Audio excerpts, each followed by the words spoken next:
فیصل آباد سے تعلق رکھنے والے اور طویل عرصے سے جرمنی میں مقیم شیخ لیاقت علی نے دوبارہ چارسدہ آ کر متاثرین کے ساتھ مزید نقد امداد کر کے متاثرین کے ساتھ کیا ہوا وعدہ پورا کر لیا۔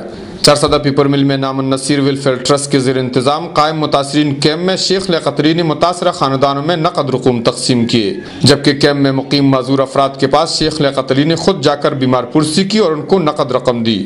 اس موقع پر شیخ لیاقت علی کے ہمراہ آئے ہوئے وفد میں نیاز اسلم، سلیمان عزیز، فضل کریم اور 13 سالہ جٹ بھی موجود تھا۔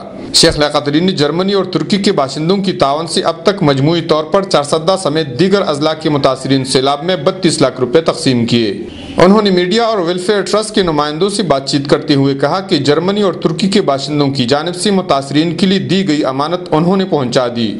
شیخ لیاقت علی نے اکتوبر 2005 کے زلزلہ میں بھی جرمنی باشندوں کی تعاون سے زلزلہ زدگان میں 20 ملین روپے تقسیم کیے تھے، جبکہ حال ہی میں ضلع مانسیرہ میں 45 لاکھ روپے کی لاگت سے مسجد تعمیر کرائی۔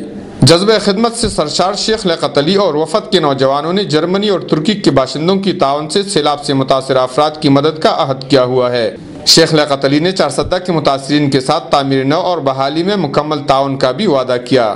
کفایت اللہ، اے نیوز، چارسدہ۔